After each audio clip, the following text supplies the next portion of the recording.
नमस्कार साथियों, ये channel DSSB DGT social science के लिए है, जिसमें हम प्रीवियस ईयर क्वेश्चन पेपर से अपनी तैयारी को बेहतर करेंगे। हम डिस्कस कर रहे हैं 1 अक्टूबर 2021 का फर्स्ट शिफ्ट फीमेल का क्वेश्चन पेपर। क्वेश्चन नंबर 12, 1899 से 1905 तक भारत के वायसराय कौन थे। अब हम कैसे याद रखेंगे भारत के वायसराय कौन थे। 1905 में एक बड़ी घटना घटी थी। क्या हुआ था? बंगाल का विभाजन। क्या हुआ था? बंगाल का विभाजन कब हुआ था? 16 अक्टूबर 1905 को। किसने किया? Lord Curzon. तो लॉर्ड कर्जन का कार्यकाल हो गया 1899 से 1905। अब हमें ये जानना है कि ये विभाजन बंगाल का किया ही क्यों था। इसलिए किया था क्योंकि उस समय बंगाल जो है राष्ट्रीय एकता का गढ़ बन गया था, और जो अंग्रेजी सरकार है वो हमारी एकता को तोड़ना चाहती थी। इसलिए उन्होंने बहाना बनाकर कि प्रशासन करने में एक बड़े प्रांत पे असुविधा होती है, तो उस प्रशासनिक सुविधा के लिए बंगाल का विभाजन किया जा रहा है, ये कहकर बंगाल को दो भागों में बांट दिया। क्वेश्चन नंबर 13, 1918 में महात्मा गांधी ने किसका समर्थन करने के लिए अहमदाबाद में सत्याग्रह आंदोलन का आयोजन किया।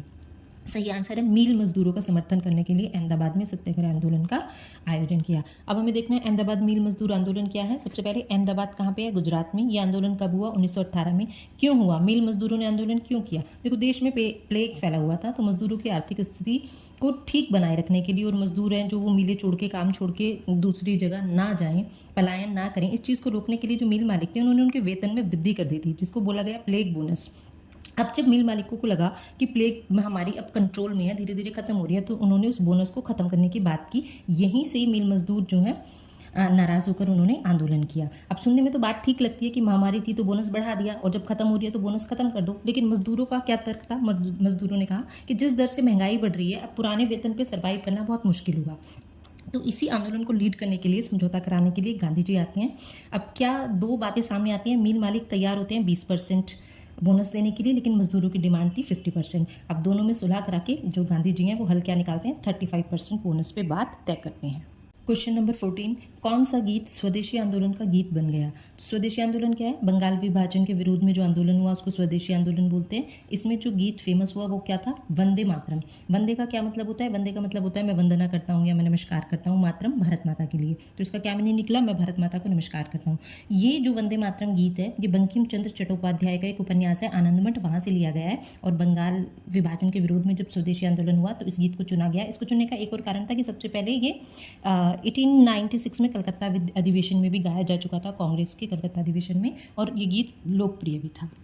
क्वेश्चन नंबर 15, निम्नलिखित में से किस क्रांतिकारी को 23 मार्च 1931 को फांसी दी गई। भगत सिंह, सुखदेव। सही आंसर है दोनों, भगत सिंह तथा सुखदेव दोनों को 23 मार्च 1931 को फांसी दी गई। अब हमें जानना है कि फांसी दी क्यों गई। फांसी दी गई थी लाहौर षड्यंत्र केस के आधार पर। क्या था ये केस? इस केस में दो बातें शामिल थी, सैंडर्स की हत्या और असेंबली बम कांड।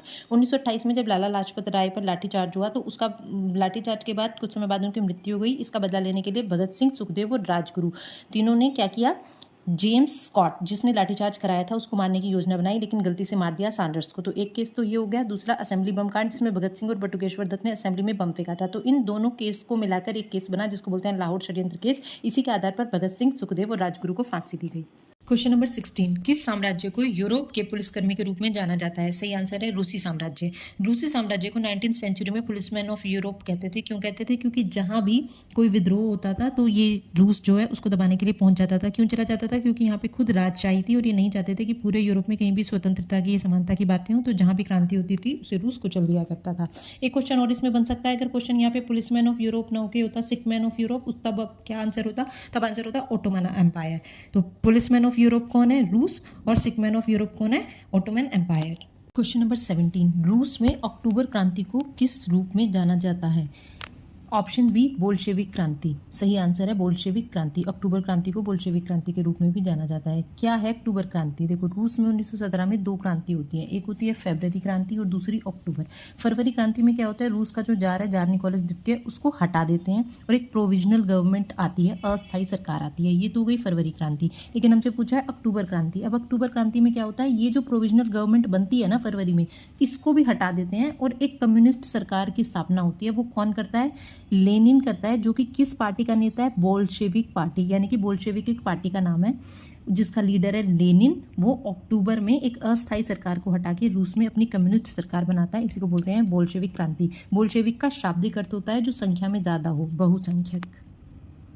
क्वेश्चन नंबर 18 1917 की रूसी क्रांति का प्रतीक है। पहला ऑप्शन संगठित संघर्ष, दूसरा दृष्टिकोण की स्पष्टता। तो इसका आंसर होगा सी ऑप्शन, दोनों सही है। 1917 की रूसी क्रांति का प्रतीक संगठित संघर्ष और दृष्टिकोण की स्पष्टता दोनों थी।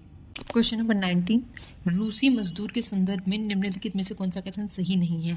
हमें इस क्वेश्चन में दो स्टेटमेंट्स दी गई हैं। ये बताना है कि रूसी जो लेबर क्लास थी, मेल और फीमेल, उनका परसेंटेज क्या था पहली और दूसरी जनगणना में। तो पहले ऑप्शन में है फर्स्ट जनगणना, इसने बताई है 1897 में जो मेल वर्कर्स थे रूस में, उनका परसेंटेज 28% है और फीमेल वर्कर्स का लिटरेसी रेट बताया है 57। तो इसमें क्या गलत है? कहीं पे आपको मेल का 28.4 या 29% लिटरेसी रेट मिलेगा और फीमेल का इसमें गलत है, 13% होना चाहिए था। तो पहला ऑप्शन गलत हो गया। सेकंड ऑप्शन में क्या करें, 1918 की जनगणना के अनुसार अगर देखें तो मेल लिटरेसी रेट जो है वर्कर क्लास का 44% के लगभग और फीमेल का 79। ये उल्टा लिखा है इस ऑप्शन में, मेल लिटरेसी रेट ज़्यादा था जो वर्कर क्लास थी 79 और फीमेल का 44। तो इसका जो सही आंसर होगा ऑप्शन सी की फर्स्ट और सेकंड दोनों गलत हैं। क्वेश्चन नंबर 20 समाजवादी समाज की विशेषता है। सही ऑप्शन होगा सामाजिक न्याय। समाजवादी समाज होता क्या है? समाजवादी समाज ऐसा समाज होता है जहाँ पे उत्पादन के साधन सरकारी नियंत्रण में हो, अमीर गरीब की खाई का अंतर बहुत कम होना चाहिए, जो समानता पे और न्याय पे जोर देता है। ऐसे समाज को बोलते हैं समाजवादी समाज। तो राइट ऑप्शन क्या हुआ? सामाजिक न्याय समाजवादी समाज की एक विशेषता है।